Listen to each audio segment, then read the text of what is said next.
நாம் கடந்த 2 வாரங்களாக அந்த ஷி அரபிந்தோ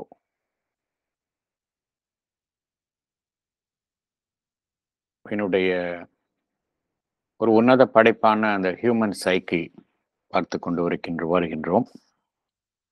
இந்த அரிய வாய்ப்பை நமக்கு வழங்கியுள்ளமைக்காக பகவானுக்கும் ஸ்ரீ அன்னைக்கும் நமது நன்றியையும் வணக்கத்தையும் அவர்களது பொற்பாதங்களில் சமர்ப்பிப்போம்.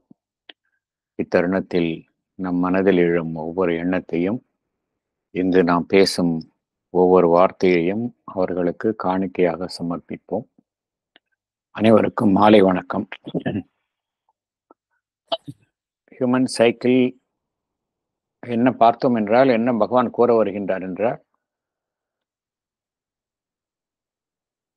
இந்த மனித சமுதாயம் எப்படி வளர்ந்து கொண்டு வருகின்றது என்றால், அதனுடைய வளர்ச்சிக்கு பின்னால ஏதோ ஒரு சட்டிலான விஷயம் இருக்கு. நம்மால் மேல்புறத்தில் அறிய முடியாத there is a subtle significance in the cycle of human society. எப்படி இந்த ஹியூமன் சொசைட்டி எந்த சுழற்சியில் வளர்ச்சி வருகின்றதோ அதற்கு பின்னால ஒரு நுண்ணியமான ஒரு விஷயம் இருக்கின்றது, ஒரு உண்மை இருக்கின்றது. ஆனால் என்ன நடைபெறுகின்றது என்றால், இது குறித்து விளக்க முயல்பவர்கள், அறிய முயல்பவர்கள் எல்லாமே பார்த்தோம் அப்படின்னா, எதன் அடிப்படையில் ஒரு மனித குலத்தின் மனிதர் சமுதாயத்தின் வளர்ச்சியை அவர்கள் காண்கின்றார்கள் என்றால், எதன் அடிப்படையில் காண்கின்றார்கள் என்றால், அவர்கள் வெறும் இந்த எக்கனாமிக் அண்ட் சோசியல், பொருளாதார மற்றும் சமுதாய ரீதியில் தான் காண்கின்றார்களே ஒழிய, அதற்கு பின்னால் உள்ள அந்த சைக்கலாஜிக்கல் எலிமெண்ட் அதை பார்ப்பது இல்லை. இதுதான் பகவானினுடைய ஒரு அடிப்படையான வாதம். மிகப்பெரிய சோசியல் சயின்டிஸ்ட், சிந்தனையாளர்கள், பிலாசபர்ஸ், இவர்களுடைய கருத்துக்கள் கூட இந்த பொருளாதார சமுதாய கண்ணோட்டத்தினுடைய பின்னணியில் தான் அதனுடைய சமுதாயம் மற்றும் பொருளாதார கண்ணோட்டம் தான் மேலோங்கி இருக்கின்றதை தவிர இவர்களுடைய கருத்து பின்னுக்கு தள்ளப்படுகின்றது என்று பகவான் குறிப்பிடுகின்றார். இருந்தாலும் இந்த ஒரு ஜெர்மானிய social scientist or philosopher Karl Lamprecht என்பவர் ஒரு 4 விதமான வகைகளை இந்த மனித சமுதாயம் குறித்து வகைப்படுத்தியுள்ளார். அதை நாம் எடுத்துக்கொள்வோம் என்று பகவான் குறிப்பிடுகின்றார். அதன் அடிப்படையில் நாம் நம்முடைய இந்த பரிசீலனையை ஆரம்பிப்போம் என்று பகவான் குறிப்பிடுகின்றார். அதன் அடிப்படையில் நம்முடைய சமுதாயம், நம்முடைய இந்த கிழக்கத்திய, குறிப்பாக இந்திய சமுதாயம், இந்தியம் எவ்வாறு முன்னேறி உள்ளது என்பதை அதன் அடிப்படையில் காண்போம் என்று கூறுகின்றார். இந்த 4 types of classification ரொம்ப அடிப்படை. அதை நாம் மீண்டும் மீண்டும் நினைவு கூற வேண்டும். ஒன்று, எல்லா மனித சமுதாயமே ஆரம்பத்தில் எதன் அடிப்படையில் முதல் நிலை எதுவாக கூறப்படுகின்றது என்றால் சிம்பாலிக், சங்கீத குறியீட்டுகளின் அடிப்படையில் அமைந்துள்ள நிலை, அதான் சிம்பாலிக் ஸ்டேஜ். அடுத்தது டைப்பல் அண்ட் கன்வென்ஷனல். கன்வென்ஷன் என்ன அர்த்தம்? ஒரு மரபு வழியாக வர அமைந்த அந்த மரபு வழியே அமைந்துள்ள நிலை, அதுதான் டைப்பல் அண்ட் கன்வென்ஷன். அங்க எது மேலோங்கி காணப்படுகின்றது என்றால் மரபு, ட்ரெடிஷன்ஸ், கன்வென்ஷன், அதுதான் அங்கு மேலோங்கி முக்கியத்துவம் தரப்படுகின்றது. அடுத்தது, இதற்கு அடுத்த நிலை இண்டிவிஜுவலிஸ்டிக். இந்த இண்டிவிஜுவலிஸ்ட், அதில் என்ன நடைபெறுகின்றது? தனி மனிதனுடைய ஒரு முக்கியத்துவம் மேலோங்கி காணப்படுகின்றது. இதுதான் 3வது நிலை. 4வது சப்ஜெக்டிவ். சப்ஜெக்டிவ் என்றால் என்ன அர்த்தம்? புற விஷயங்களுக்கு அப்பால், அதெல்லாம் இல்லாம ஒரு மனிதனுடைய அவனுடைய அகம், அவனுடைய இன்னர் பீயிங், அதை சார்ந்த வளர்ச்சி. அப்ஜெக்டிவ் என்றால் மனிதனுக்கு புறத்தில் இருக்கும் விஷயங்களை வைத்து அமையக்கூடிய வளர்ச்சி. சப்ஜெக்டிவ் என்றால் மனிதனுடைய அந்த இன்னர் பீயிங், அவனுடைய அந்த அகம், அது குறித்து ஏற்படும் வளர்ச்சி. ஆகையால 4 விதமான கிளாசிபிகேஷன்ஸ் இந்த கால் லெம்பரெட் என்பவர் ஏற்படுத்தியுள்ளார். அதன் அடிப்படையில் தான் பகவான் தன்னுடைய விளக்கத்தை தருகின்றார். Symbolic, typal or conventional, individualist and subjective. இந்த 4 அடிப்படையில் தான் பகவான் தன்னுடைய கருத்துக்களை விளக்குகின்றார். பகவான் இந்த எல்லாமே ஆரம்பத்தில் சிம்பாலிக் தான் ஆரம்பிக்கின்றது என்று பகவான் குறிப்பிடுகின்றார். எல்லாமே அங்க இமேஜினேஷன், இன்ட்யூஷன், இந்த ரிலீஜியஸ் ஃபீலிங் இதெல்லாம் மேலோங்கி காணப்படுகின்றது என்று பகவான் குறிப்பிடுகின்றார். அது எப்படி மனிதன் நாளடைவில் அறிவுபூர்வமாக செயல்பட ஆரம்பித்தவுடன், ஒன்ஸ் இட் பிகம்ஸ் இன்டெலெக்சுவல், இந்த சிம்பிள்ஸ், இந்த age of symbols slowly begins to recede, பின்னிலையில் தள்ளப்படுகின்றது என்று பகவான் குறிப்பிடுகின்றார். மேலும் மனிதன் என்பவன் தனக்கு அப்பாற்பட்ட விஷயங்கள் அனைத்தையுமே அவன் சிம்பாலிக்காகத்தான் பார்க்கின்றான். தன்னை மிஞ்சியுள்ள விஷயங்கள், அது பரம்பொருளாகட்டும், கடவுளர்களாகட்டும், எல்லாமே அந்த இயற்கையினுடைய மிஸ்டீரியஸ் நேச்சர், இதெல்லாமே அவன் சிம்பாலிக்காகத்தான் பார்க்கின்றான்.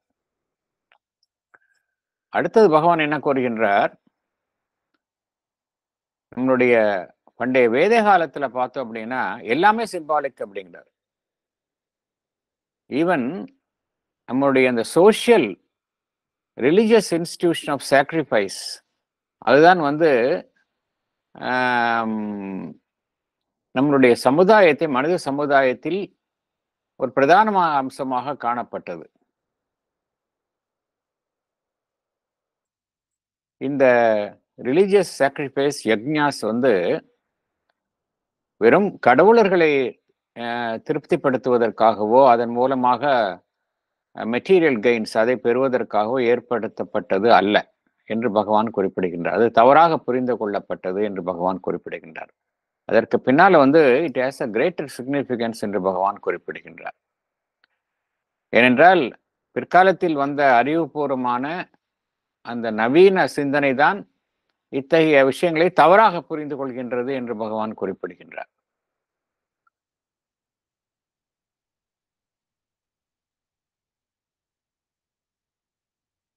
இந்த ஈவன் சமுதாய கட்டமைப்புகள், சோசியல் இன்ஸ்டிடியூஷன்ஸ், அது கூட பார்த்தோம் அப்படின்னா பகவான் என்ன கூறுகின்றார்? சிம்பாலிக் ஸ்பிரிட், அந்த சிம்பாலிக்காகத்தான் அதனுடைய நடைமுறைகள், அதனுடைய இயக்கங்கள் எல்லாமே அதன் அடிப்படையில் தான் அமைக்கப்பட்டன அப்படிங்கிறார். அதற்கு பகவான் ஈவன் இந்த மேரேஜ், அதில் அனுசரிக்கக்கூடிய அந்த வேதிக் ஹிம்ஸ், அந்த வேத மந்திரங்கள் எல்லாமே பார்த்தோம் அப்படின்னா எல்லாமே it denotes a symbolic union with union between the divine. அது as a human being, as a representative of the divine என்கின்ற ஒரு சிம்பாலிக் கான அடிப்படையில் தான் இந்த வேத மந்திரங்களினுடைய அந்த பொருள் அமைக்கப்பட்டது என்று பகவான் குறிப்பிடுகின்றார்.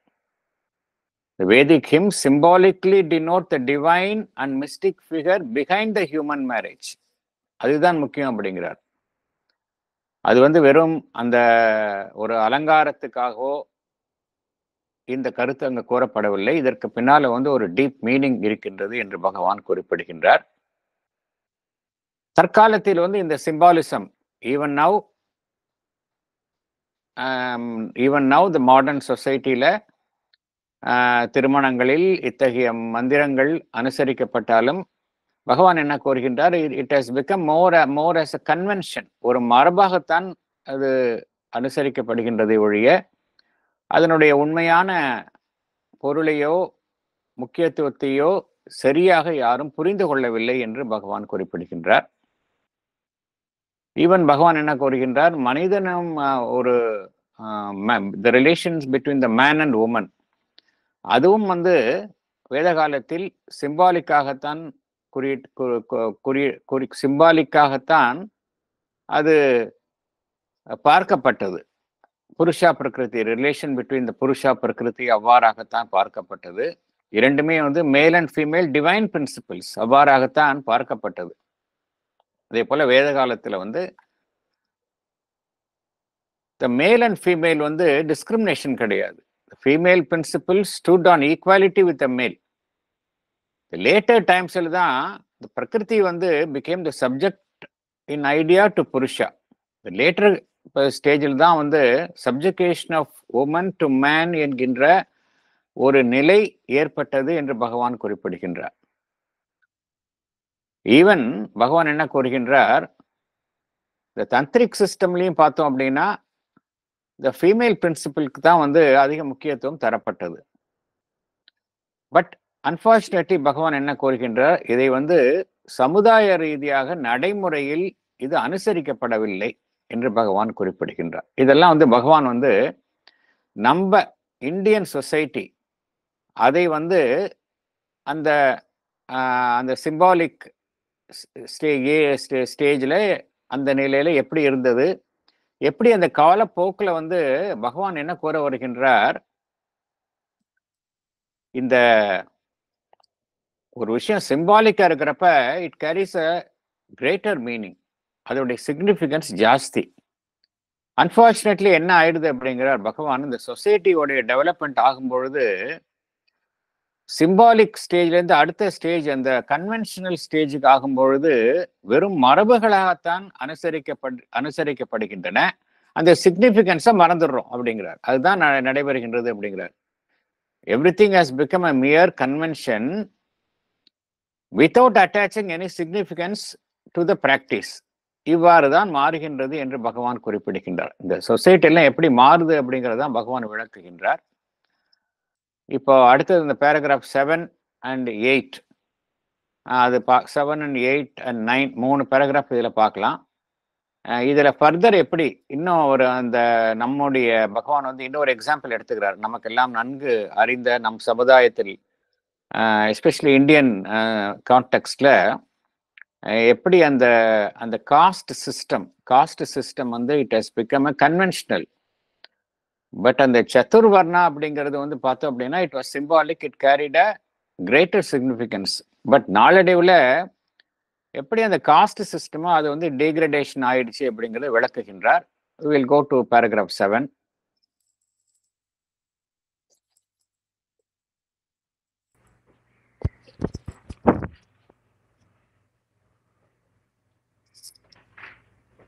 The Human Cycle, Chapter 1, The Cycle of Society,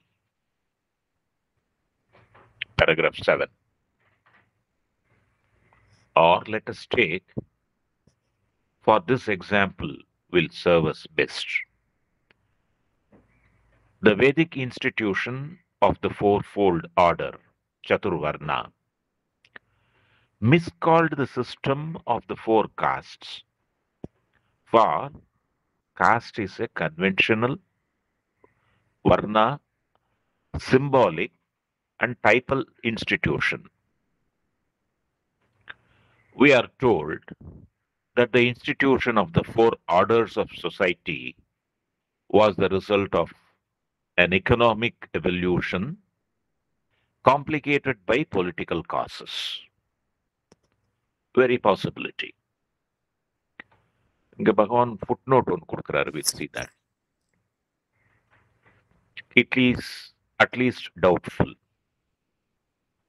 The Brahmin class at first seem to have exercised all sorts of economic functions and not to have confined themselves to those of the priesthood.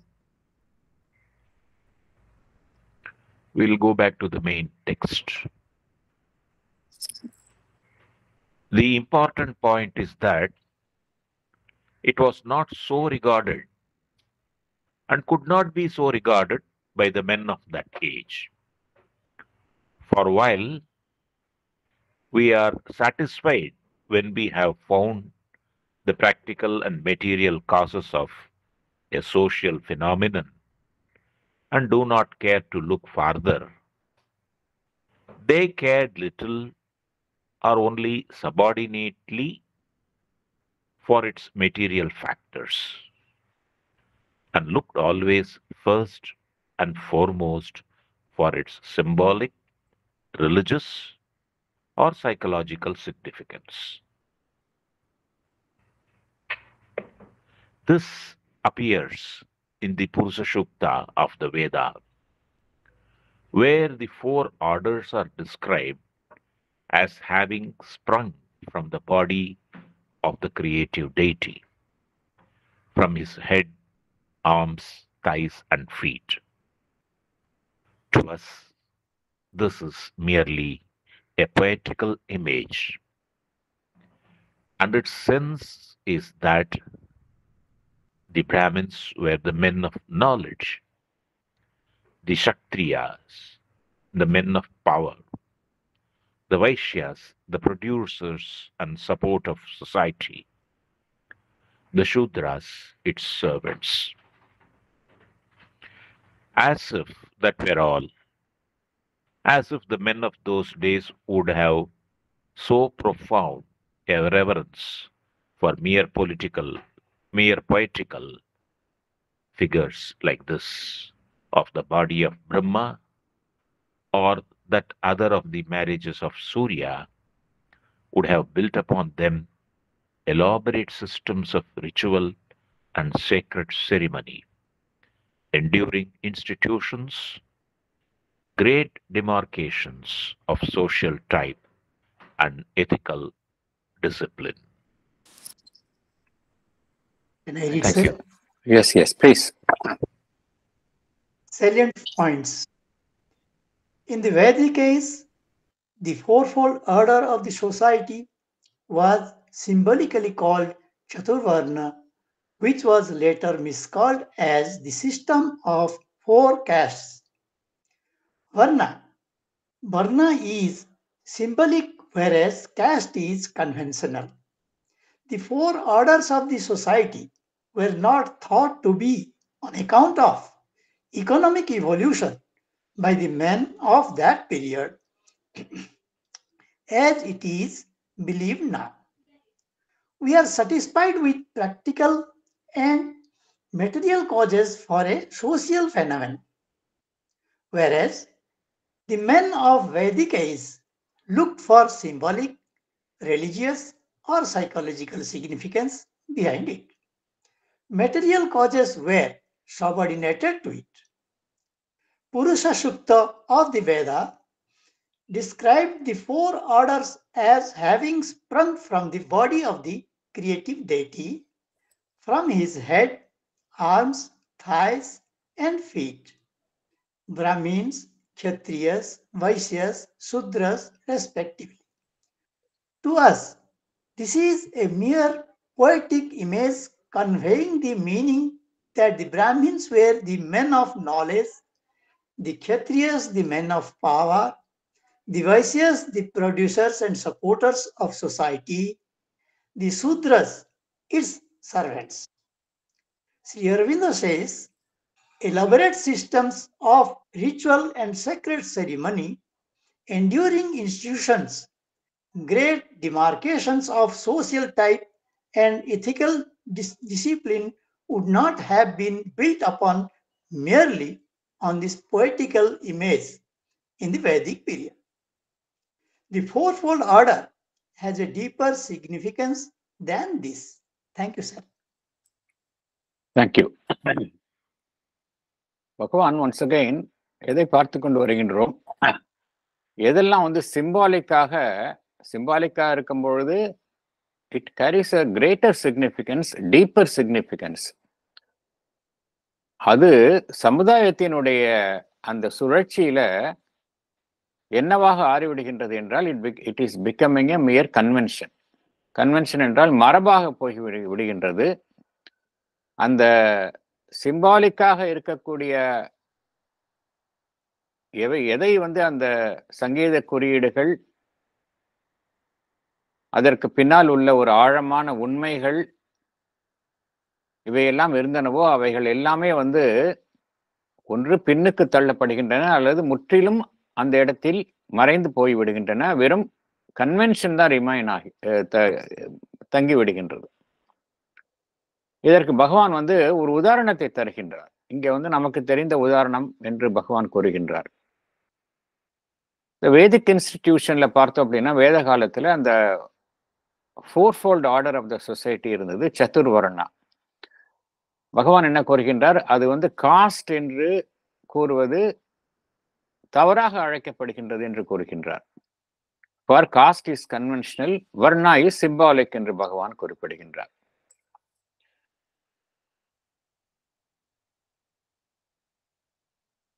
இந்த ஃபோர்ஃபோல்ட் order வந்து எவ்வாறு உருவாக்கப்பட்டது என்றால் ஒரு பொருளாதார பரிணாம வளர்ச்சியின் விளைவாகத்தான் ஏற்பட்டது என்று, அதுவும் அக்காலத்திய அரசியல் ரீதியான காரணங்களுக்காகவும் இந்த ஃபோர்ஃபோல்ட் ஆர்டர் 4 விதமான அமைப்பு சமுதாயத்தில் ஏற்பட்டன என்று நாம் எண்ணுகின்றோம்.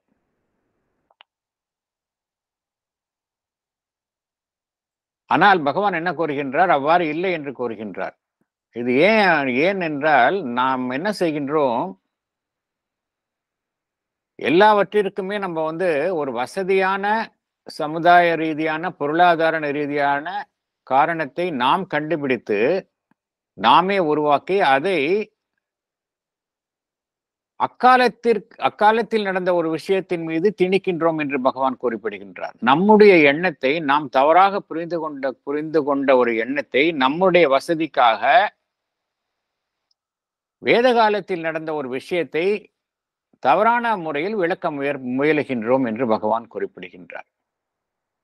ஏனென்றால் நமக்கு வந்து எது நடைமுறையில் வசதியாக இருக்கின்றதோ, எது நம்முடைய அந்த உலகாயுத விஷயங்களை ஒட்டி எது வசதியாக இருக்கின்றதோ அவைகளை அதன் அடிப்படையில் தான் நாம் அனைத்தையுமே விளக்க முயலுகின்றோம். அதற்கு பின்னால் உள்ள ஒரு ஆழமான காரணத்தை நாம் பார்க்க தவறுகின்றோம். வேறஸ் இந்த வேதிக் ஏஜ்ல வந்து பகவான் இங்க என்ன கூறுகின்றார், இந்த உலகாயுத விஷயங்கள் மெட்டீரியல் ஃபேக்டர்ஸ் அது வந்து இரண்டாவது பட்சமாகத்தான் அது அனுசரிக்கப்பட்டது. அங்கு எது வந்து ஒரு பிரதானமாக அனுசரிக்கப்பட்டது என்றால் symbolic, religious or psychological significance.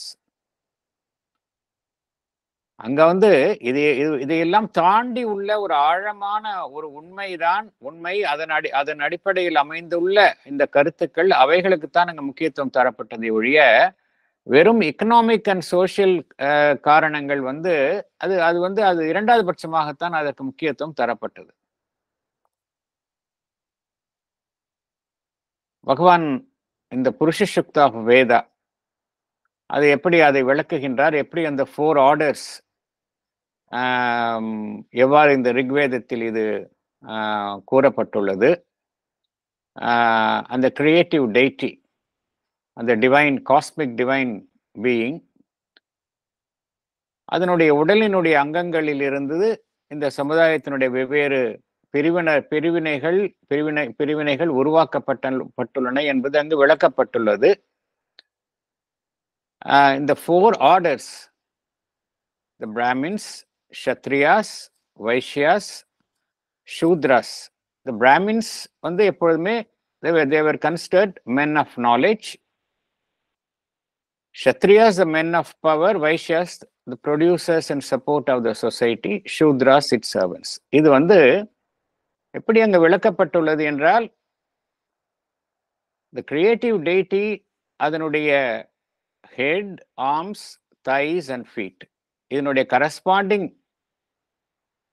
வெளிப்பாடாகத்தான் இந்த அமைப்புகள் விளக்கப்பட்டுள்ளன. பகவான் இங்க என்ன கூறுகின்றார், இதை நாம் மேலோட்டமாக புரிந்து கொண்டுள்ளோம் என்று பகவான் குறிப்பிடுகின்றார். இது மாத்திரமல்ல, இதற்கு பின்னால வந்து ஒரு டீப்பர் சிக்னிபிகன்ஸ் இருக்கு அப்படிங்கிறார். இது மாத்திரம்தான் இது மேலோட்டமாக காணப்படக்கூடிய ஒரு விஷயம், கருத்து. வெறும் இந்த கருத்தின் அடிப்படையில் தான் அந்த அக்காலத்திய சமுதாயம் அமைக்கப்படவில்லை என்று பகவான் குறிப்பிடுகின்றார். வெறும் இந்த பொய்டிக் இமேஜ், இதன் அடிப்படையில் தான் அக்காலத்திய சமுதாயம் அமைக்கப்படவில்லை. அது அவ்வாறு அமைக்கப்பட்டிருந்தால் ஏன் இதற்கு பின்னால வந்து இந்த வேத காலத்துல வந்து ஒரு elaborate systems of rituals, sacred ceremony, அதே போல ஒரு வலிமையான கட்டமைப்புகளை கொண்ட சமுதாய அமைப்புகள், அந்த சோசியல் டைப்லேயே பார்த்தோம் அப்படின்னா பல்வேறு வகைப்பாடுகள், இதுக்கு எல்லாத்துக்கு பின்னால இதற்கு பின்னால வந்து ஒரு தார்மீக ஒழுங்கு, இவைகள் எல்லாம் அமைக்கப்பட்டன. ஆகையினால இதற்கு பின்னால பார்த்தோம் அப்படின்னா இது வந்து மேலோட்டமாக நாம் காணப்படும் கருத்து, இதற்கு பின்னால வந்து ஒரு டீப்பர் சிக்னிஃபிகன்ஸ் இருக்கு என்று பகவான் குறிப்பிடுகின்றார். அது என்ன டீப்பர் சிக்னிஃபிகன்ஸ் அப்படிங்கறத நெக்ஸ்ட் போர்ஷன் ஆஃப் த பேராகிராஃப்ல பகவான் விளக்குகின்றார். அடுத்தது போகலாம் நம்ம.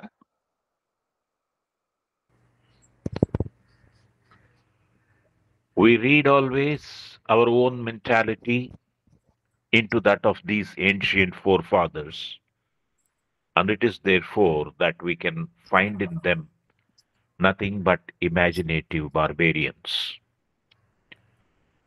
To us, poetry is a revel of intellect and fancy, imagination a plaything and caterer for our amusement, our entertainer, the Nach girl of the mind. But to the men of old, the poet was a seer, a revealer of hidden truths, imagination, no dancing courtesan, but a priestess in God's house, commissioned not to spin fictions, but to image difficult and hidden truths. Even the metaphor or simile in the Vedic style is used with a serious purpose and expected to convey a reality, not to suggest a pleasing artifice of thought. The image was to these seers a relative symbol of the unrevealed, and it was used because it could hint luminously to the mind what the precise intellectual word, apt only for logical or practical thought, or to express the physical and the superficial, could not at all hope to manifest. To them, this symbol of Creator's body was more than an image. It expressed a divine reality. Human society, for them, cosmic Purusha, who has expressed himself otherwise in the material and the supraphysical universe. Man and the cosmos are both of them symbols and expressions of the same hidden reality. Thank you. Thank you. Yes, madam. Thank you, sir. Salient points. We always read our own mentality into that of these ancient forefathers, and we consider them primitive. We consider poetry the plaything of our intellect, imagination, the amusement of our mind. Whereas men of ancient age considered the poet a seer, a revealer of hidden truths and imagination as something which imaged difficult and hidden truths. Even the metaphor or simile in the Vedic style is used with a serious purpose and expected to convey a reality. The image was used by seers as a relative symbol of the unrevealed. Revelative symbol. Sorry, sir. The image was used by seers as a revelative symbol of the unrevealed. They could reveal to the mind what the precise intellectual word apt only for the physical and superficial thing fails to convey. To the Vedic seers, the symbol of the Creator's body was more than an image, it was a divine reality. The cosmic Purusha has expressed himself in the material and the supraphysical universe. The human society was considered by the Vedic seers an attempt to express in life the cosmic Purusha. Both the man and the cosmos are symbols and expressions of the same hidden reality. Thank you, sir. Thank you. இது ரொம்ப இந்த இந்த portion of the paragraph it carries a ரொம்ப deeper spiritual significance.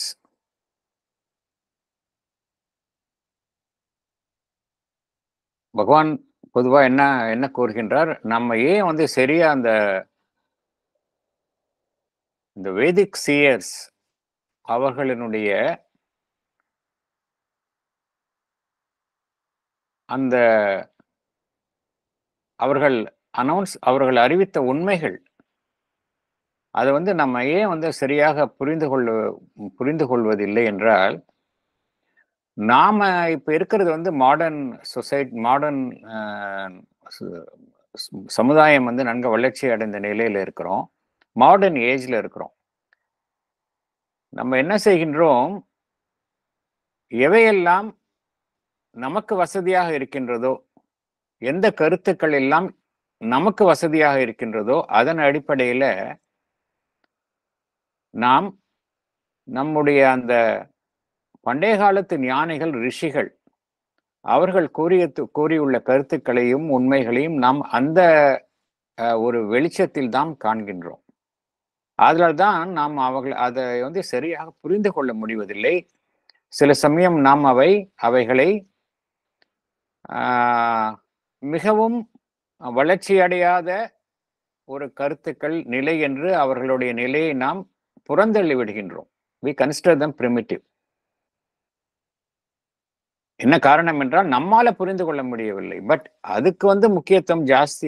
அதற்கு பின்னால வந்து ஆழமான உண்மைகளை அவைகள் தாங்கி உள்ளன. அதே போல இந்த நிறைய விஷயங்கள் பார்த்தோம் அப்படின்னா, இந்த வேத காலத்துல வந்து பொயட்டிக் இமேஜஸ், கவித்துவம் வாய்ந்த ஒரு உருவகம், பொயட்டிக் இமேஜஸ் அதன் மூலமாக வெளிப்படுத்தப்பட்டன. கற்பனைகள் அவைகளின் மூலமாக வெளிப்படுத்தப்பட்டன. ஆனால் நாம் எவ்வாறு கருதுகின்றோம், இந்த போயட்ரி என்பதை ஒரு அறிவினுடைய ஒரு வெளிப்பாடு, ரெவல் ஆஃப் த இன்டெலெக்ட். அறிவு வந்து தன்னை ஒரு கவித்துவத்தின் மூலம் தன்னை மகிழ்வித்துக் கொள்கின்றது என்று நாம் எண்ணுகின்றோம். அதே போல இமேஜினேஷன், கற்பனை என்பது எவ்வாறு எண்ணுகின்றோம், நம் மனது ஒன்றை கற்பனை செய்து அதன் மூலம் மகிழ்வுறுகின்றது என்று எண்ணுகின்றோம். மேலோட்டமான ஒரு சிந்தனை இதெல்லாம். ஆனால் நம்மளுடைய அந்த வேத காலத்து ரிஷிகள் எல்லாம் பார்த்தோம் அப்படின்னா, ஒரு கவியாக இருந்தாலும் சரி, ஒரு பெரிய ஞானியாக இருந்தாலும் சரி, ஒரு கவியை வந்து அவர்கள் எவ்வாறு பார்க்கின்றார்கள் என்றால், மறைந்துள்ள உண்மைகளை வெளிப்படுத்தும் ஒரு ஞானியாகத்தான் அவர்கள் பார்க்கின்றார்கள். அதே போல கற்பனை என்பதை வெறும் கற்பனையாக அவர்கள் பார்ப்பதில்லை. எவையெல்லாம் மிகவும் கடினமாகவும் ஆழமாகவும் மறைந்துள்ள உண்மைகளாக இருக்கின்றதோ அவைகளை கற்பனையாக சித்தரிக்கும் ஒரு செயல்தான் இமேஜினேஷன். கற்பனை என்று கூறினார்களே ஒழிய அவர்களை கற்பனை என்றும் வெறும் கவி என்றும் அவர்கள் அதை மேலோட்டமாக கருதவில்லை. மேலும் பகவான் என்ன கூறுகின்றார், இந்த வேத காலத்தில் கூறப்பட்டுள்ள உபயோகப்படுத்தியுள்ள இந்த மெட்டஃபர்ஸ் அண்ட் சிமிலி. மெட்டஃபர்ஸ் என்றால் உருவகம், மெட்டஃபர் என்றால் உருவகம். அதற்கு உதாரணம் என்ன அப்படின்னா, உன்னுடைய இதயம் தங்கத்தை, you have a heart of gold அப்படிங்கிறோம். அது அந்த அளவுக்கு உயர்ந்த நிலையில் இருக்கின்றது என்று கூறுகின்றோம். அது உதயம் வந்து கோல்டுல இருக்க முடியாது, but you have a heart of gold அப்படிங்கிறோம். அதுதான் மெட்டஃபர், உருவகம். சிமிலி என்பது ஓமை, ஒன்றை ஒரு செயலை இன்னொரு செயலுடன் ஒப்பிட்டு சொல்வது. சிங்கத்தை போல கர்ஜிக்கின்றான்னு சொல்றோம், அதே போல புலியை போன்று பாய்ந்து சென்றான்னு சொல்றோம். ஸோ அந்த செயலை வந்து அதை வந்து கம்பேர் பண்றது, அதுதான் சிமிலி அப்படிங்கிறது. மெட்டஃபர் அண்ட் சிமிலி இவைகள் எல்லாம் இந்த வேத காலத்து கருத்துக்களில் மேலோங்கி காணப்படுகின்றன. அவைகள் வந்து அதை வந்து எந்த ஒரு ஒரு சீரியஸ் பர்பஸ், ஒரு டீப்பர் மீனிங் இதை தெரிவிப்பதற்காகத்தான் இவைகள் உபயோகப்படுத்தப்பட்டுள்ளன என்று பகவான் குறிப்பிடுகின்றார். அதே போல இந்த இமேஜ், ஒரு பிம்பம், எல்லாமே வந்து ஒரு தோற்றங்களாகவும் பிம்பங்களாகவும் தான் நமக்கு காணப்படுகின்றன. வேதிக் சிம்பாலிசத்துல எப்படி காணப்படுகின்றன என்றால் எல்லாம் இமேஜாக தான் காணப்படுகின்றன. இமேஜ் என்பது எதற்காக உபயோகப்படுத்தப்படுகின்றது என்றால், அது வந்து எது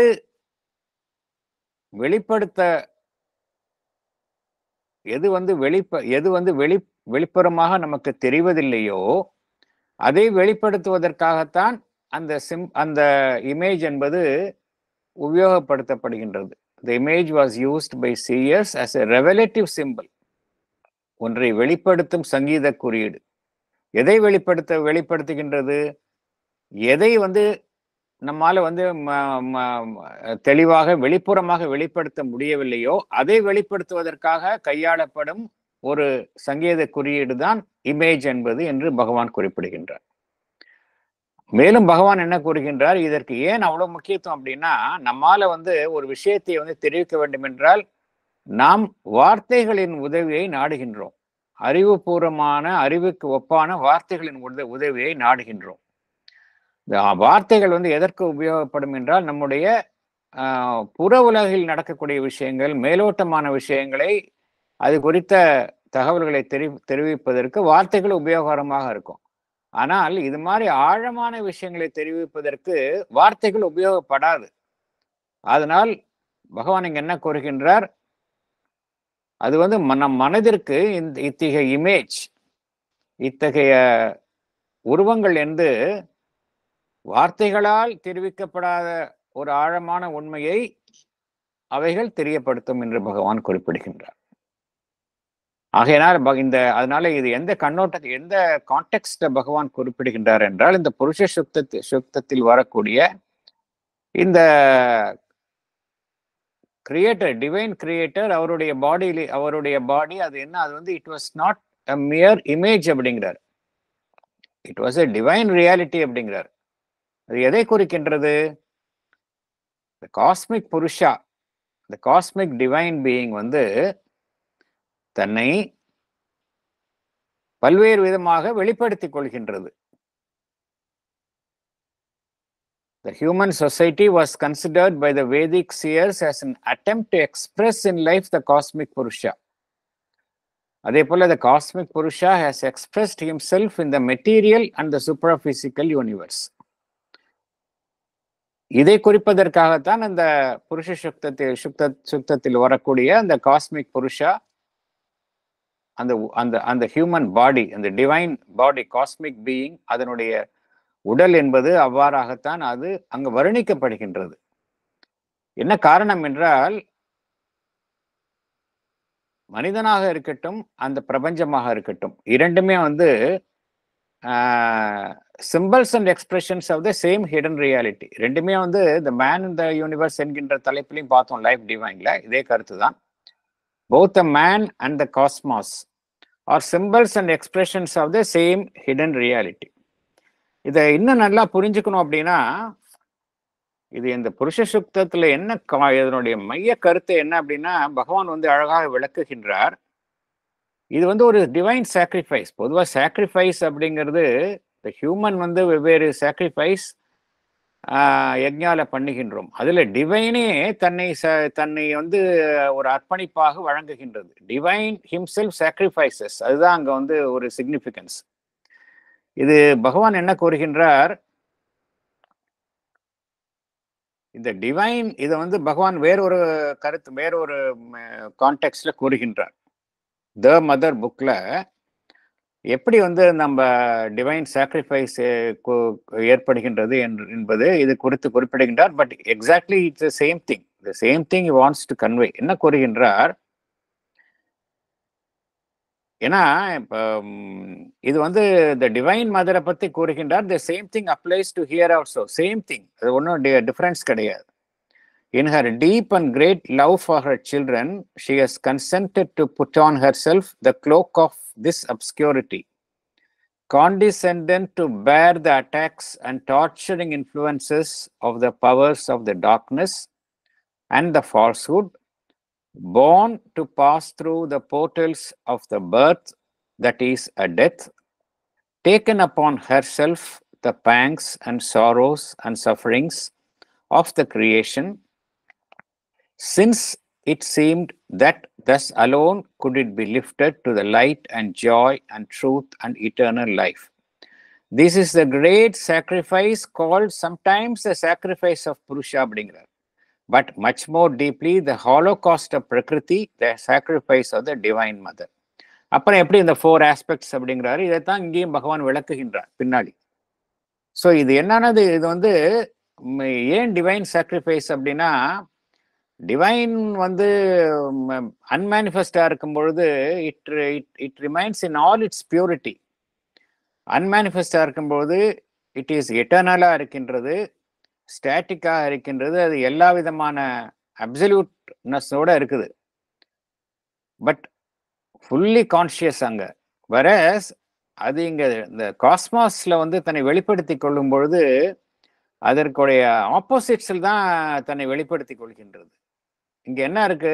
டார்க்னஸ் இருக்கு, பொய்மை இருக்கின்றது, அங்க இம்மார்டாலிட்டி இருக்கு, இங்க டெத் இருக்கு. அதே போல சாரோஸ் அண்ட் சஃபரிங்ஸ் இங்க இருக்குது, கிரியேஷன்ல இருக்குது. எதற்காக தன்னை இந்த நிலையில் வெளிப்படுத்திக் கொள்கின்றது என்றால், அதன் மூலமாகத்தான் அது அந்த ஒளியையும் மகிழ்ச்சியையும் உண்மையையும் சாஸ்வதத்தையும் இங்கு கொண்டு வர முடியும். அதனால்தான் அது வந்து பகவான் என்ன கூறுகின்றார்? சாக்ரிஃபைஸ் ஆஃப் புருஷா அப்படிங்கிறாரு, இந்த ஹாலோகாஸ்ட் ஆஃப் பிரகிருதி அப்படிங்கிறாரு, the sacrifice of the divine mother அப்படிங்கிறார். So the same thing applies to here also. There is no difference in the அந்த சிக்னிஃபிகன்ஸ்ல பார்த்தோம் அப்படின்னா there is no difference, exactly the same thing.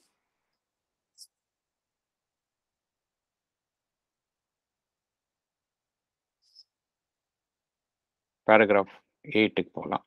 வேற ஏதாவது கருத்துக்கள் இருந்தால் தெரிவிக்கலாம். Otherwise will go to paragraph 8.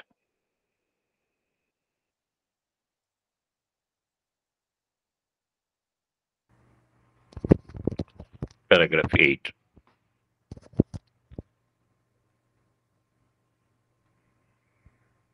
From this symbolic attitude came the tendency to make everything in society a sacrament, religious and sacrosanct, but as yet with a large and vigorous freedom in all its forms. A freedom which we do not find in the rigidity of savage communities, because these have already passed out of the symbolic into the conventional stage, though on a curve of degeneration instead of a curve of growth. The spiritual idea governs all. The symbolic religious forms which support it are fixed in principle. The social forms are lax, free, and capable of infinite development. One thing, however, begins to progress towards a firm fixity, and this is the psychological type. Thus, we have first the symbolic idea of the 4 orders, expressing to employ an abstractly figurative language, which the Vedic thinkers would not have used, nor perhaps understood. But which helps best our modern understanding.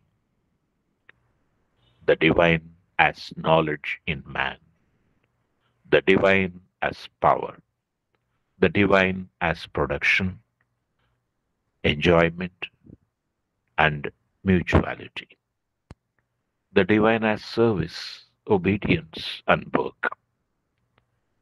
These divisions answer to four cosmic principles: the wisdom that conceives the order and principle of things, the power that sanctions, upholds, and enforces it, the harmony that creates the arrangement of its parts, the work that carries out what the rest direct.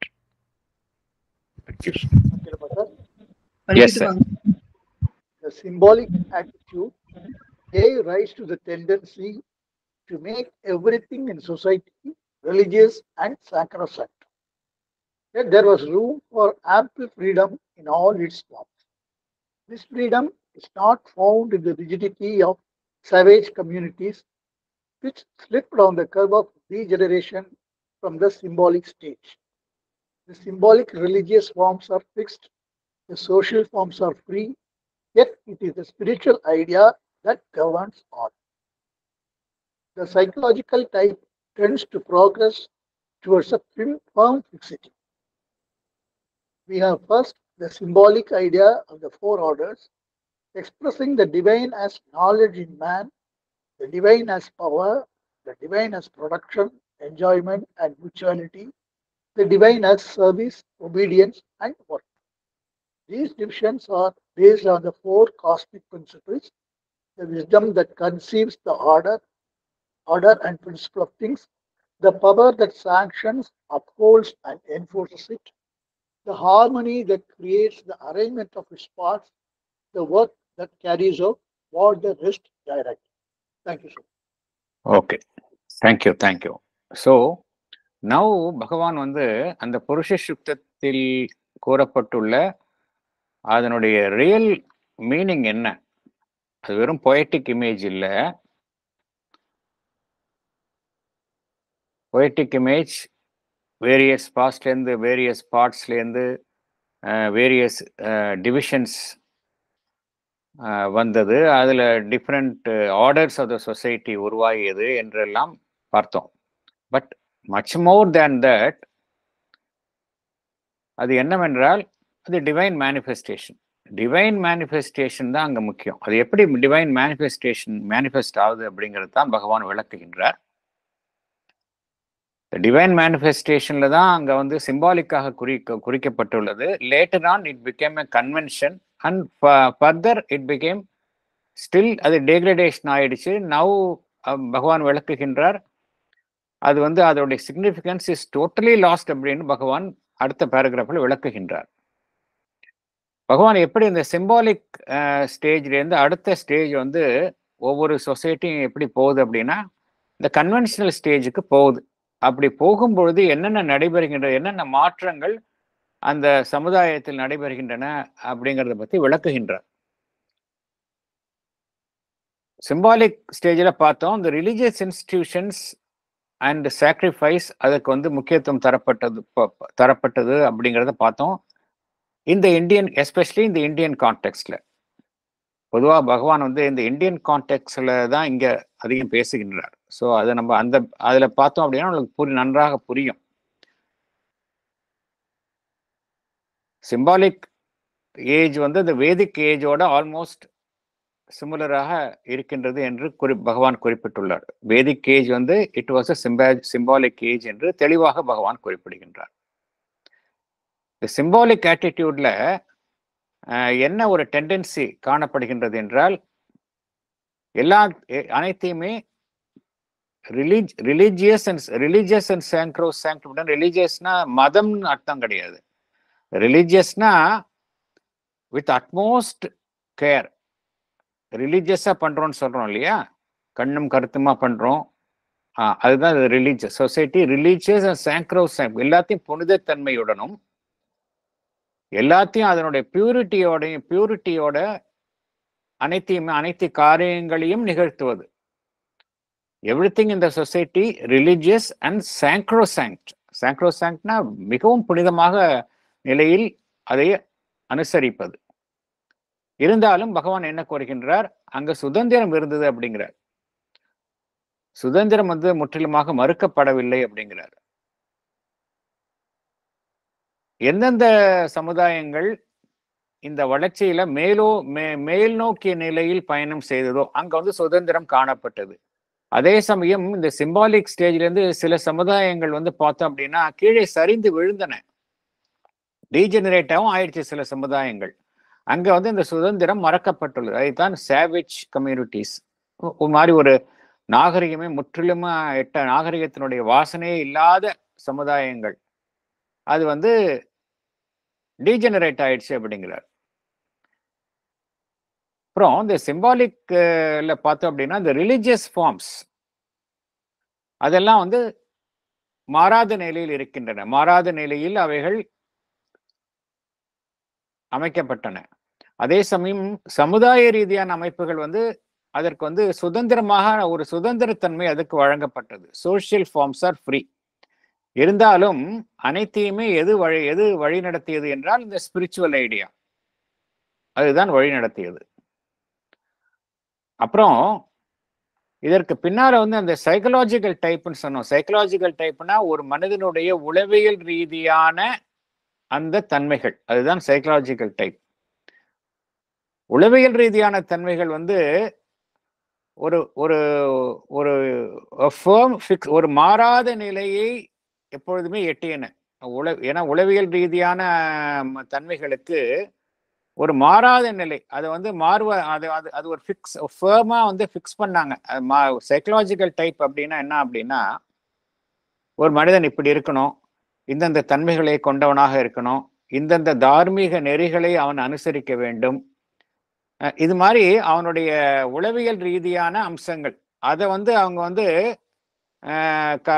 ஒரு ஒழுங்காக அமைத்து அதை மாறாத நிலையில் அவர்கள் அனுசரித்தார்கள் என்று பகவான் குறிப்பிடுகின்றார். The psychological type tends to progress towards a firm fixity. ஒரு மாறாத நிலையை நோக்கி அது சென்றது அப்படிங்கிறார். அதே போல பகவான் என்ன கூறுகின்றார், இந்த சிம்பாலிக் ஐடியா 4 ஆர்டர்ஸ்க்கு பின்னாடி எது ட்ரூ சிக்னிஃபிகன்ஸ் அப்படின்னா, எது அதனுடைய ட்ரூ சிக்னிஃபிகன்ஸ் என்ன அப்படின்னா,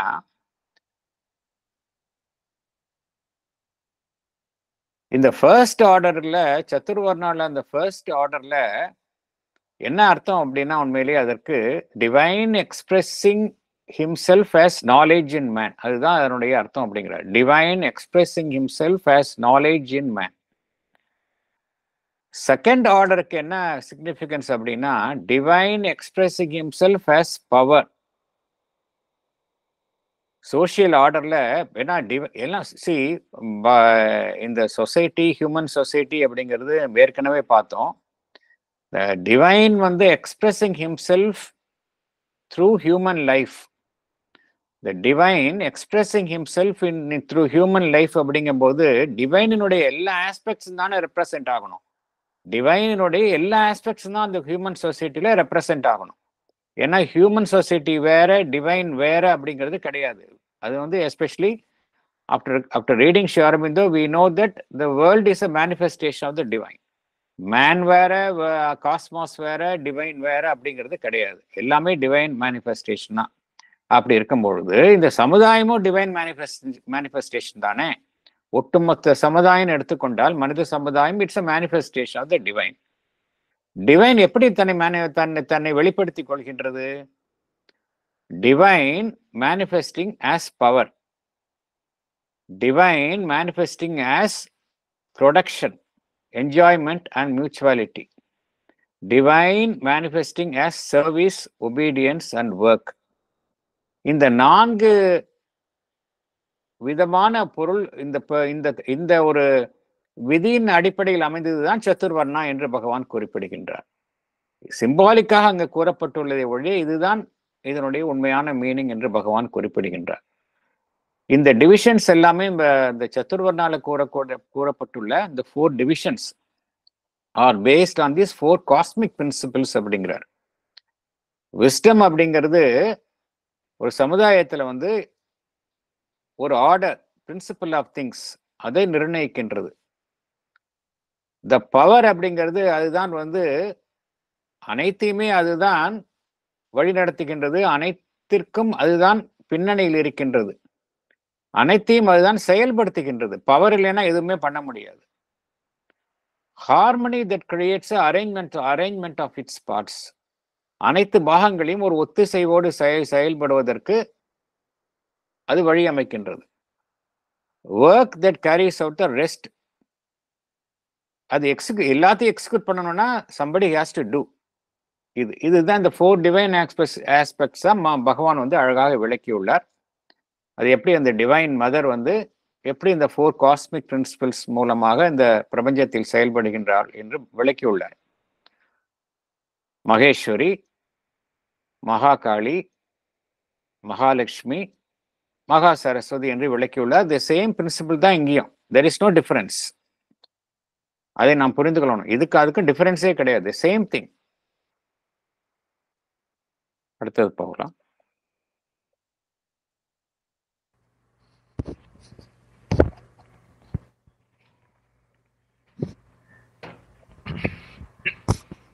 Next, out of this idea, there developed a firm but not yet rigid social order based primarily upon temperament and psychic type, that is guna, with a corresponding ethical discipline. Sir excuse me, அது next out of this idea ஒரு இது விட்டு போச்சுன்னு நினைக்கிறேன்ல. Next out of this idea that developed a firm but not a rigid social order, அது படிக்கலன்னு நினைக்கிறேன். படிச்சோமே. Okay, I'll reread it, sir. படிச்சேன். Anyway, I'll repeat it. Next, out of this idea, there developed a firm but இல்ல not படிக்கல sir, அது படிக்கல. அது சரி, அப்போ சாரி, படிச்சிருவேன் நான் இப்போ. I think so. Let's see. ஏன்னா அதுக்கு படிக்கல, அது எக்ஸ்பிளனேஷன் நம்ம படிக்கலையே நம்ம. நீங்க அந்த அதான் இப்ப படிச்சுட்டு இருக்கேன் சார். அந்த நீங்க சொல்ற பேராகிராஃப் தான் படிச்சுட்டு இருக்கேன். நான் now of course you are reading. அதான் படிக்கிறீங்களா? அந்த next out of this idea. Exactly. Okay. நீங்க sorry. எதை இண்டிகேட் பண்றீங்களோ அதுதான் நான் படிச்சேன். Okay. Sorry. Okay. I'll again start it from the beginning. Next, out of this idea, there developed a firm but not yet rigid social order based primarily upon temperament and psychic type. Psychic type-க்கு பகவான் ஒரு footnote கொடுக்கிறார், குணா அப்படின்னு, with a corresponding ethical discipline, and secondarily upon the social and economic function. இங்க பகவான் அதுக்கு கர்மா அப்படின்னு footnote கொடுக்கிறார். But the function was determined by its suitability to the type and its helpfulness to the discipline. It was not the primary or sole factor. The first, the symbolic stage of this evolution, is predominantly religious and spiritual. The other elements, this psychological, ethical, economic, physical, are there, but subordinated to the spiritual and religious idea.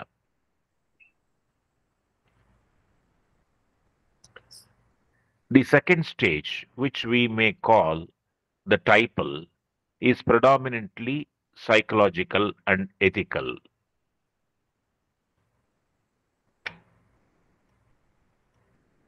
All else, even the spiritual and religious, is subordinate to the psychological idea and to the ethical ideal which expresses it. Religion becomes then a mystic sanction for the ethical motive and discipline, dharma. That becomes its chief social utility, and for the rest it takes a more and more other worldly turn. The idea of the direct expression of the divine being or cosmic principle in man ceases to dominate or to be the leader and in the forefront. It recedes, stands in the background, and finally disappears from the practice and in the end, even from the theory of life. Thank you. Thank you, sir.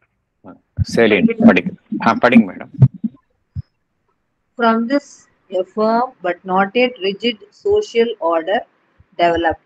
It was based primarily upon the temperament and psychic type, gunas, and secondarily upon social and economic function, the karma. Corresponding ethical discipline was followed.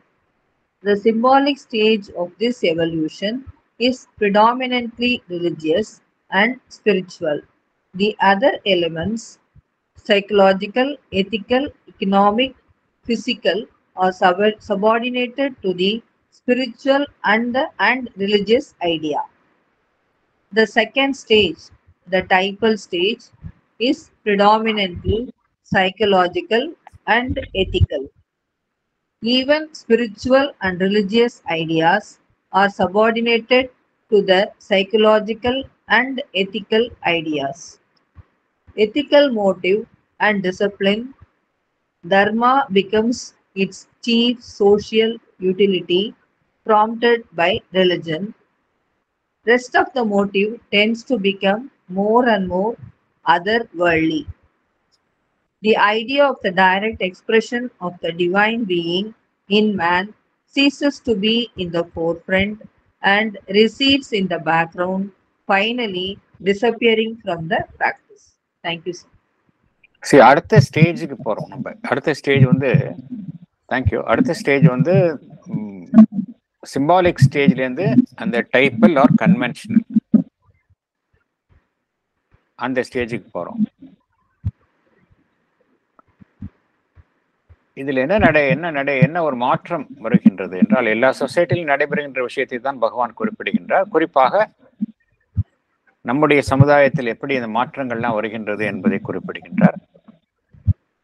Meera madam, உங்க mic கொஞ்சம் mute பண்ணிக்கங்க. Sorry sir. Thank you. ஒரு social order, ஒரு சமுதாய அமைப்பு உருவாகின்றது. அது வந்து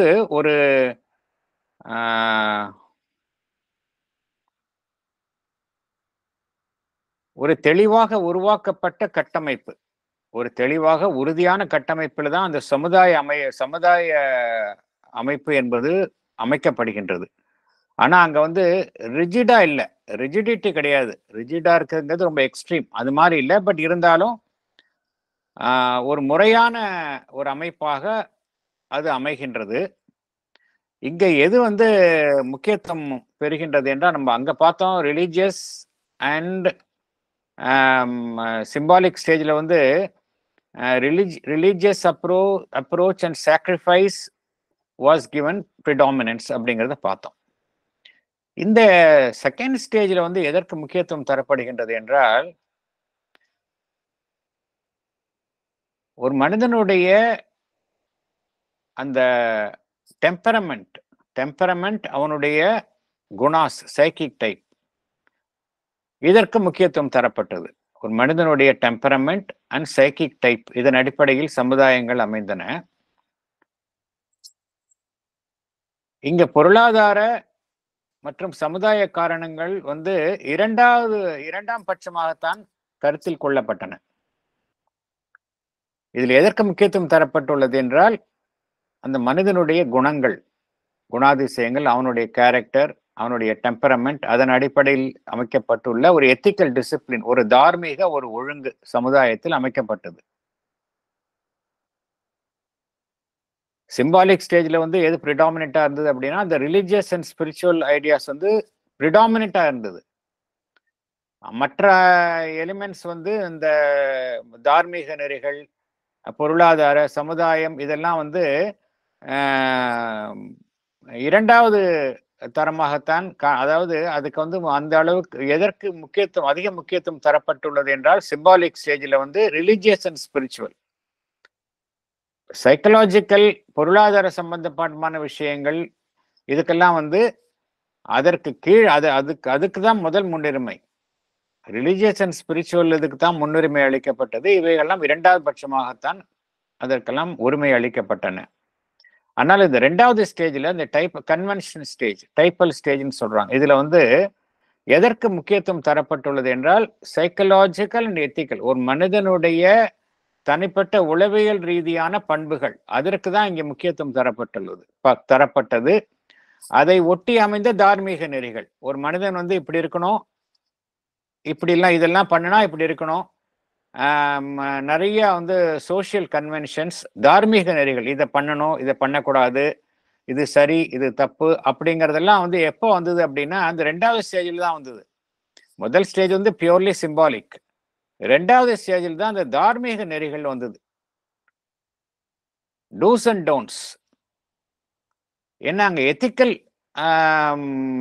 அந்த அந்த அந்த அந்த அந்த தார்மீக நெறிகளுக்கு வந்து அதிக முக்கியத்துவம் தரப்பட்டுள்ளது. இங்க ஸ்பிரிச்சுவல் அண்ட் ரிலிஜியஸ் ஐடியாஸ் வந்து தார்மீக நெறிகள் தான் முக்கியத்துவம் தரப்பட்டதை ஒழிய அதற்கு அப்புறம் தான் ஸ்பிரிச்சுவல் அண்ட் ரிலிஜியஸ் ஐடியாஸ் என்பது அது குறித்த எண்ணங்களுக்கு முக்கியத்துவம் தரப்பட்டுள்ளது. ஒரு தனி மனிதனுடைய உளவியல் ரீதியான அவனுடைய அந்த பண்புகள், அதே போல அந்த எத்திக்கல் ஐடியாஸ், தார்மீக நெறிகளை சார்ந்த எண்ணங்கள், அதற்கு முக்கியத்துவம் தரப்பட்டுள்ளது. எப்ப தரப்பட்டது? ரெண்டாவதுல, செகண்ட் ஸ்டேஜ்ல. அங்கதான் வந்து நிறைய வந்து தார்மீக நெறிகள் வந்து மேலோங்கி காணப்பட்டுள்ளன. Dos and don'ts.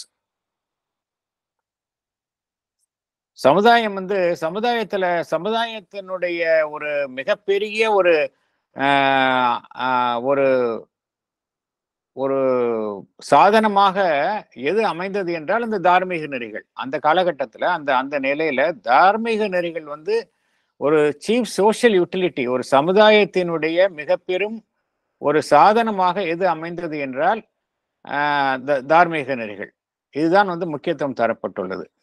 ஸோ இந்த ஸ்டேஜில் என்னாச்சு அப்படிங்கிறார் பகவான். இந்த நிலைக்கு வந்த பிறகு நம்ம ஒரிஜினலா சிம்பாலிக்காக இருக்கக்கூடிய எதற்கெல்லாம் முக்கியத்துவம் அளிக்கப்பட்டுள்ளதோ அதெல்லாம் வந்து பின்னுக்கு தள்ளப்பட்டது அப்படிங்கிறார். The divine being, the divine expressing himself as man, நம்ம பார்த்தோம் இல்லையா? The divine cosmic Purusha sacrificing himself and expressing himself through men அப்படிங்கிற அந்த கான்செப்ட் வந்து பின்னுக்கு தள்ளப்பட்டது அப்படிங்கிறாரு. பின்னுக்கு தள்ளப்பட்டது, இறுதியாக அது வழக்கத்தில் இருந்தே மறைந்து விட்டது அப்படிங்கிறார். இந்த ஐடியா வந்து சிம்பாலிக்கா இருந்த போது மேலோங்கி காணப்பட்டது. அடுத்த ஸ்டேஜ் இந்த டைப்பல் அண்ட் கன்வென்ஷன்ல நிறைய டூஸ் அண்ட் டோன்ட்ஸ் இது வந்து மேலோங்கி காணப்பட்டது. இந்த ஒரிஜினலா இருக்கக்கூடிய அந்த ஸ்பிரிச்சுவல் சிக்னிஃபிகன்ஸ் வந்து பின்னோக்கி தள்ளப்பட்டது மட்டுமல்லாமல் வழக்கத்தில் இருந்தே மறைந்து விட்டது அப்படிங்கிறார். அடுத்தது பார்க்கலாம். Paragraph 9. This typal stage creates the great social ideals which remain impressed upon the human mind even when the stage itself is past. The principal active contribution it leaves behind when it is dead is the idea of social honor. The honor of the Brahmin, which resides in purity, in piety, in a high reverence for the things of the mind and spirit, and a disinterested possession, an exclusive pursuit of learning and knowledge. The honor of Kshatriya, which lives in courage, chivalry, strength, a certain proud self-restraint and self-mastery, nobility of character, and the obligations of that nobility. The honor of the Vaishya, which maintains itself by rectitude of dealing, mercantile fidelity, sound production, order, liberality, and philanthropy. The honor of the Shudra, which gives itself in obedience, subordination, faithful service, a disinterested attachment. But these more and more cease to have a living root in the clear psychological idea or to spring naturally out of the inner life of the man. They become a convention, though the most noble of conventions. In the end, they remain more as a tradition in the thought and on the lips than a reality of the life. Thank you. Thank you. அடுத்தது salient points பார்க்கலாம். Sir படிக்கட்டுங்களா? Yes madam. The contribution of typal age is creation of great social ideals which remain imprinted in the human mind even when the stage is past. Even when it is dead, it leaves behind the idea of social honor. It has left behind the social honor of the Brahmin for his purity, mental acumen, of the Kshatriya for his strength, courage, of the Vaishya for his honesty of dealing, sound production, and of the Shudra for his faithful service. But these ideals cease to have a living connection in the clear psychological idea, and they arise no more naturally from the inner life of man. They have become a mere convention. Mere convention. Sorry, sir. They have become a mere convention, though a noble one. They remain more as a tradition in the thought and on the lips. They are no more a reality of the life. Thank you, sir. Thank you. இப்போ second stage இந்த டைப்பல் and convention. First வந்து symbolic stage. எப்படி symbolic ஸ்டேஜில் நம்மளுடைய வேதிக் truths எல்லாம் வந்து அனுசரிக்கப்பட்டது, with all it's significance அனுசரிக்கப்பட்டது. சப்சிக்வெண்டாக வந்த அந்த டைப்பல் அண்ட் கன்வென்ஷனல் ஸ்டேஜில் எப்படி எல்லா விஷயங்களும் வெறும் கன்வென்ஷனாக போயிடுச்சு. த சிக்னிஃபிகன்ஸ் பிட்வீன் த எந்த உண்மையை அந்த சிம்பாலிக் ஏஜ் வெளிப்படுத்தியதோ அந்த உண்மை முற்றிலுமாக மறைந்து விட்டது அப்படிங்கிறாரு. இதை வந்து அந்த இந்தியன் கான்டெக்ட்ல அந்த சதுர்வர்ணா அந்த அந்த பேசிஸ்ல பகவான் ஒரு எக்ஸாம்பிளுக்காக சொல்றாரு. இது வந்து இது வந்து அந்த ஆஸ்பெக்ட்ல மாத்திரம் இல்லை, சொசைட்டியினுடைய எல்லா ஆஸ்பெக்ட்ஸ்லயும் இப்படிதான் ஆகி போயிடுச்சு. பகவான் வந்து ஒரு எக்ஸாம்பிளுக்காக நம்மளுக்கு சொல்றாரு. இந்த சத்துர்வர்ணா எடுத்துக்கிட்டு பகவான் எப்படி அதுக்கு பின்னால் உள்ள சிக்னிஃபிகன்ஸ் என்ன, எப்படி நாளடைவில் இட் ஹஸ் பிகம் மேயர் ஒரு எம்டி ஷெல்லா போயிடுச்சு அப்படிங்கிறார். டைப்பல் ஏஜ்ல என்ன ஆயிடுச்சு அப்படின்னா, நம்ம ஏற்கனவே பார்த்தோம், டைப்பல் ஏஜ் வந்து கன்வென்ஷன்ஸ் ஃபர்ஸ்ட் ஸ்டேஜ். சிம்பிள்ஸ் வந்து அப்படி கிடையாது. சிம்பாலிக் ஸ்டேஜ்ல வந்து எல்லாமே வந்து every thing carries a deep significance. கன்வென்ஷன்ல என்ன ஆச்சுன்னா, மரபு வெறும் இது எனக்கு பழக்கம், நான் இதை ஃபாலோ பண்றேன். ஏன்னா ஃபாலோ பண்றேன் அப்படின்னா என்னுடைய ஃபோர் ஃபாதர்ஸ் ஃபாலோ பண்ணாங்க, என்னுடைய பேரண்ட்ஸ் ஃபாலோ பண்ணாங்க, என்னுடைய ஃபேமிலியில எல்லாரும் ஃபாலோ பண்றாங்க, எல்லாரும் அதனால நானும் பண்றேன், அவ்வளவுதான். இதுதான் கன்வென்ஷன் அப்படிங்கிறது. whereas without knowing the inner significance I follow a practice.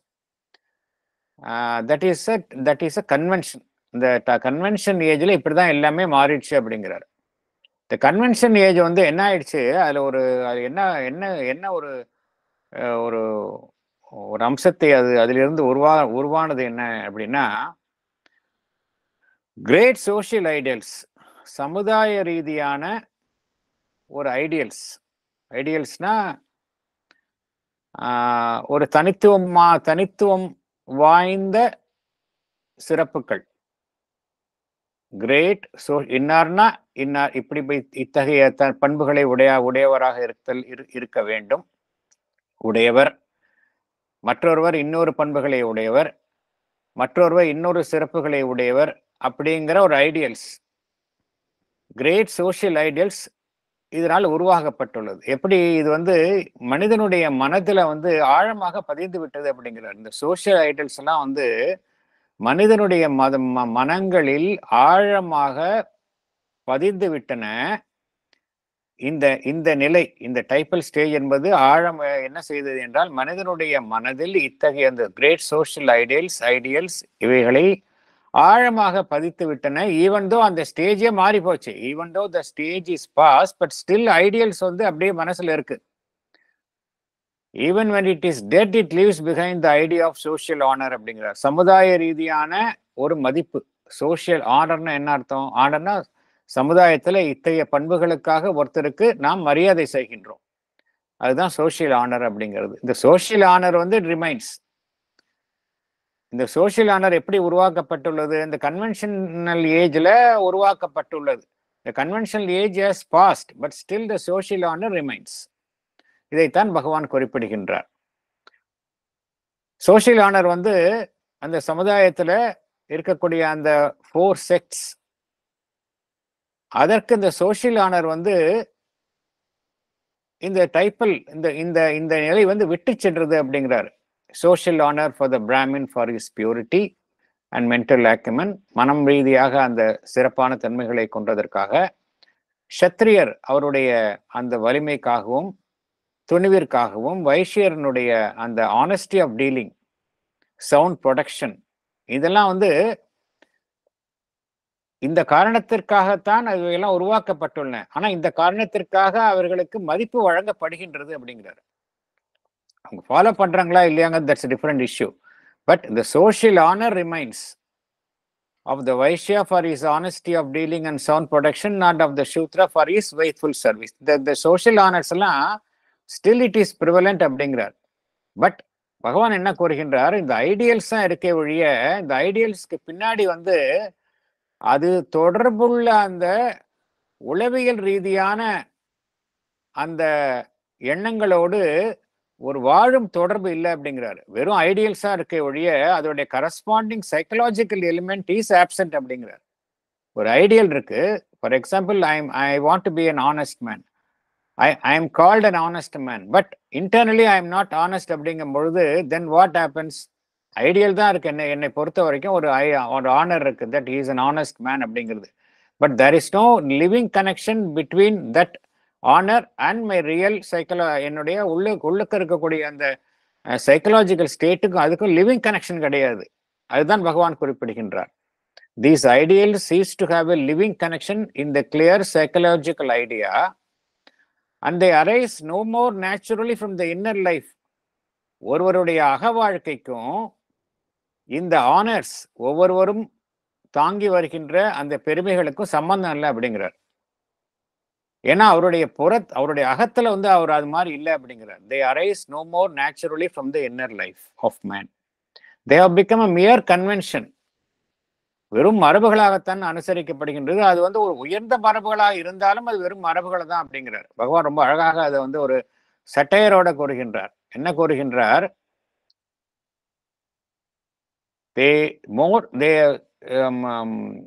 But these more and more cease to have a living root in the clear psychological idea or spring naturally out of the inner life of man. அது அவங்க உள்ள அகத்தில் இருந்து வரல அப்படிங்கிறாரு. They become a convention, though the most noble of conventions. கன்வென்ஷனா தான் இருக்கு, அது பெரிய உயர்ந்த கன்வென்ஷனா இருக்கலாம், மரபா இருக்கலாம், ஆனா வெறும் கன்வென்ஷன் தான் அது. It's not, it has no, இன்டர்னலா அதை யாரும் அதை வந்து பிராக்டிஸ் பண்ணல அப்படிங்கிறார். இறுதியாக பகவான் என்ன கூறுகின்றார்? In the end they remain more as a tradition in the thought and on the lips than the reality of the life அப்படிங்கிறார். இப்படிதான் வந்து ஒவ்வொரு சமுதாயத்தில் உள்ள அந்த முக்கியமான சிம்பாலிக்ல இருக்கக்கூடிய அந்த சிக்னிஃபிகன்ஸ் வந்து இந்த டைப்பல் அண்ட் கன்வென்ஷன்ஸ் 2வது ஸ்டேஜ் வரும்பொழுது அதனுடைய முக்கியத்துவத்தை இழந்து விடுகின்றன என்று பகவான் வர்ணிக்கின்றார். இந்த end they remain more as a tradition, வெறும் மரபாகத்தான் அனுசரிக்கப்படுகின்ற ட்ரெடிஷன் இந்த thought and on the lips, வெறும் உதட்டளவில் தான் அது அனுசரிக்கப்படுகின்றது, தேன் ரியாலிட்டி ஆஃப் த லைஃப் என்று பகவான் இதை கூறுகின்றார். இது வந்து நம்மளுடைய இந்தியன் கான்டெக்ட்ல எக்ஸ்பிளைன் பண்றார், எப்படி சமுதாயங்கள்லாம் மாறுகின்றன. இது எல்லா சமுதாயத்திலும் இருக்குது, not only in Indian contact, எல்லா சமுதாயத்தையும் அந்த சைக்கிள் எடுத்துக்கிட்டோம் அப்படின்னா ஒவ்வொரு ஸ்டேஜில் அந்த சிம்பாலிக்லேருந்து அந்த ட்ரெடிஷன் மாறுறப்ப கன்வென்ஷனாக மாறும்பொழுது இந்த ஒரு டீக்ரடேஷன் ஏற்படுகின்றது. அடுத்தது வந்து பகவான் கூறப்போவது அந்த இண்டிவிஜுவலிஸ்ட் அதுக்கு போகலாம். அப்புறம் எப்படி அந்த சமுதாயம் படிப்படியாக மாற்றங்களை எதிர்கொள்கின்றது என்பது குறித்து விளக்குகின்றார். வேற ஏதும் கருத்துக்கள் இருந்தால் பகிர்ந்து கொள்ளலாம். Yes sir. Thank you sir. ரொம்ப அற்புதமான ஒரு கிளாஸ் இது சார். 2 விஷயம் நான் ஆட் பண்றேன் சார், கைண்ட் பெர்மிஷன் ப்ளீஸ். இது வந்து சார், புருஷ சுத்தத்துல பகவான் கூறியது அந்த 3 ஸ்லோகமும் ரொம்ப அற்புதமா இருக்கும். தமிழ் மீனிங்கரோட நான் வாசிக்கலாமா சார்? ப்ளீஸ் சார், ப்ளீஸ் வாசிங்க. புருஷ சுத்தம் 6வது ஸ்லோகம். யத் புருஷேன ஹவிஷா தேவா யக்ஞமதன்வத வசந்தோ அஸ்யாசி தாஜ்யம் கிரீஷ்ம இத்ம சரத்விஹி. இறைவனை ஆகுதி பொருளாக கொண்டு தேவர்கள் செய்த வேள்வி வசந்த காலம்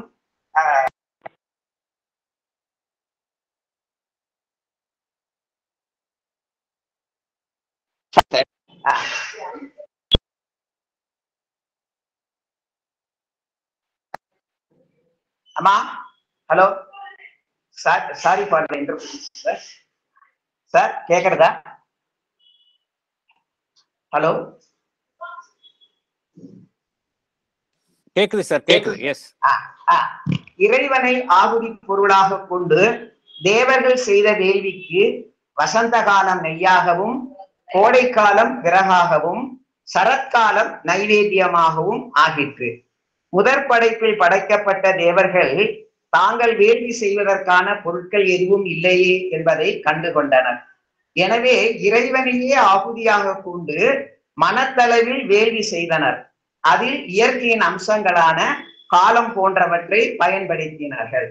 சப்தாசாசன் பரிதயக திரிசப்த சமிதா கிருதக தேவா யத்யஜ்யம் தன்வானாக அபர்தனன் புருஷம் பசும். இந்த வேதிக்கு பஞ்சபூதங்கள் மற்றும் இரவு பகல் ஆகிய 7 பஞ்சபூதங்கள் நம்ம பூமி, நிலம், நீர், காற்று, ஆகாயம், அது தவிர இரவும் பகலும் சேர்ந்து 7 குதிரைகளாக ஆகின. 21 தத்துவங்கள் விறகுகள் ஆகின. 21 தத்துகள் பஞ்ச பூதங்கள், பஞ்ச தன்மாத்திரங்கள், பஞ்ச யாத்திரைகள், அந்த இது அது கூட 21 ஆகிய மனம் ஆகிய சேர்ந்த இந்த 21 தத்துவங்களும் விறகுகள் ஆகின. தேவர்கள் யாகத்தை ஆரம்பித்து பிரம்மாவை ஹோம விலங்காக கட்டினார். அதான் ஹாலோகாஸ்ட்னு பகவான் ஸ்ரீ அரவிந்தர் கூறுகிறார். அடுத்தது அந்த அடுத்தது என்ன, எப்படி வேள்வி தொடங்குகிறதுன்னு எக்ஸ்பிளைன் பண்றாங்க. தம் யஜ்ஞம் பர்ஹிஷி பிரௌஷன்னு புருஷம் ஜாதமக்ரதக தேனதேவா அயஜந்த சாத்யா உசச்சே. முதலில் உண்டான அந்த யஜ்ஞ புருஷனான பிரம்மாவின் மீது தண்ணீர் தெளித்தார்கள். அதன் பிறகு சாத்தியர்களும் தேவர்களும் ரிஷிகளும் இன்னும் யார் யார் உண்டோ அவர்கள் இந்த யாகத்தை நடத்தினார்கள். சொர்க்கத்தில் வாழ்பவர்கள் தேவர்கள், வைகுண்டத்தில் வாழ்பவர்கள் சாத்தியர்கள். பிரம்மாவை தண்ணீர் தெளித்து தூய்மைப்படுத்துவதுடன் முதலான சதங்குகளுடன் வேள்வி தொடங்குகிறது.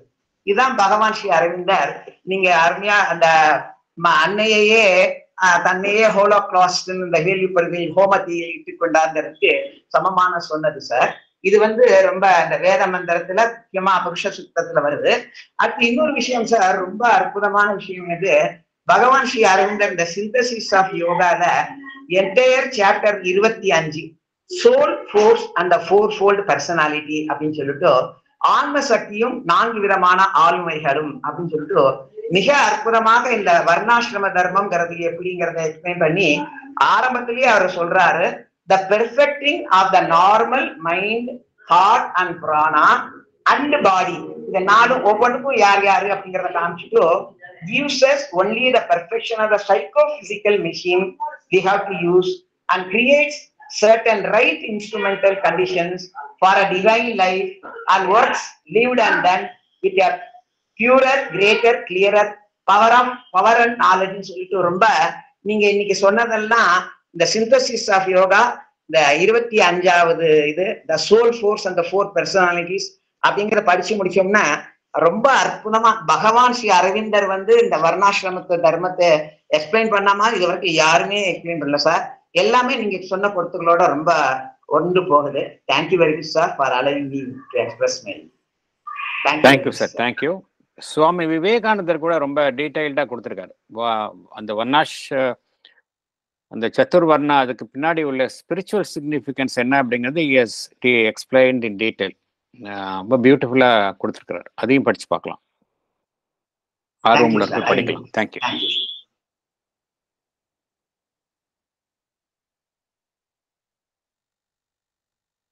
வேறு ஏதாவது கருத்துக்கள் இருந்தால் பகிர்ந்து கொள்ளலாம்.